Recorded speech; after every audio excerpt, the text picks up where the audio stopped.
So ayan guys ha, kita nyo naman hindi ko siya sinaktan. Syempre, out of curiosity. Pero pagkatapos naman guys, binalik ko naman siya sa dagat. Nakakaawa naman.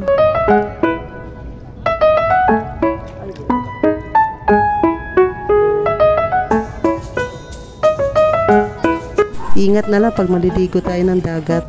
Sa sobrang saya natin, hindi natin sila namamalayan, andyan lang pala sila. Kung masakit pa naman pag natusok ka. Ihilang katapat guys. Thank you for watching.